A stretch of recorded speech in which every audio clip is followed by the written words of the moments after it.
नमस्कार दोस्तों, स्वागत है आपका हमारे इस YouTube चैनल पर। आज हम चलेंगे हिस्ट्री में और जानेंगे एक अद्भुत साम्राज्य हिती के बारे में। तो चलिए चलते हैं पास्ट में और जानते हैं हितियों के बारे में और अच्छे से।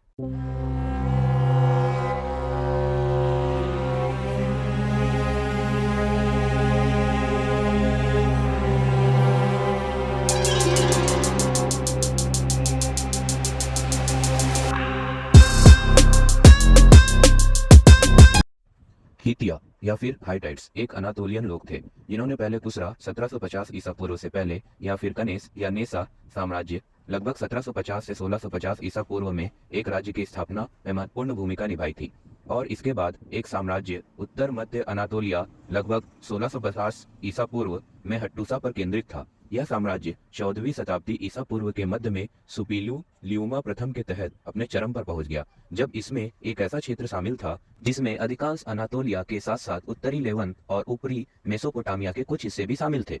15वीं और 13वीं शताब्दी ईसा पूर्व के बीच हट्टूसा साम्राज्य, जिसे आधुनिक समय में पारंपरिक रूप से हिती साम्राज्य कहा जाता है, निकट पूर्व पर नियंत्रण के लिए मिस्र के नए साम्राज्य मध्य असीरियन साम्राज्य और मितन्नी के साम्राज्य के साथ संघर्ष में आ गया। मध्य असीरियन साम्राज्य अंततः प्रमुख शक्ति के रूप में उभरा और हिती साम्राज्य के अधिकांश हिस्से पर कब्जा कर लिया, जबकि शेष को इस क्षेत्र में फ्रीजियन नवांगतुकों द्वारा बर्खास्त कर दिया गया। 12वीं शताब्दी ईसा पूर्व के अंत से कांस्य युग के पतन के दौरान हितिया कई स्वतंत्र सिरो हितो राज्यों में विभाजित हो गई, जिनमें से कुछ 8वीं शताब्दी ईसा पूर्व तक जीवित रहीं और फिर उनके सामने घुटने टेक दिए गए। हिती भाषा इंडो यूरोपीय भाषा परिवार की अनातोलियन शाखा का एक विशिष्ट सदस्य थी। निकटतम रूप से संबंधित लुवियन भाषा के साथ हिती ऐतिहासिक रूप से प्रमाणित सबसे पुरानी इंडो यूरोपीय भाषा है। हिती सभ्यता का इतिहास ज्यादातर उनके राज्य के क्षेत्र में पाए गए क्यूनिफॉर्म ग्रंथों और असीरिया, बेबीलोनिया, मिस्र और मध्य पूर्व में विभिन्न अभिलेखागार में पाए गए राजनयिक और वाणिज्यिक पत्राचार से जाना जाता है, जिसका गूढ़ रहस्य भी एक महत्वपूर्ण घटना थी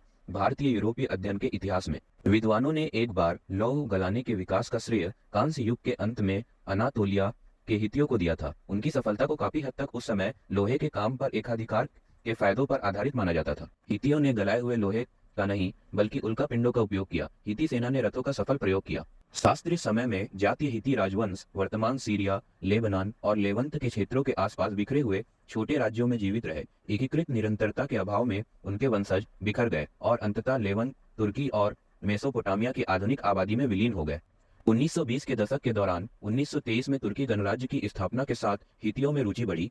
हितियों ने हेलेट कैम्बेल और तहसीन ओजगुक जैसे तुर्की पुरातत्ववादियों का ध्यान आकर्षित किया।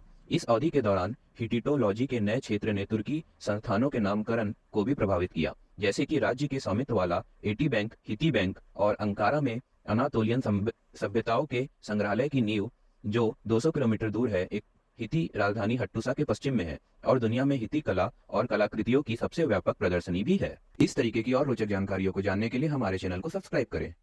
आपका धन्यवाद।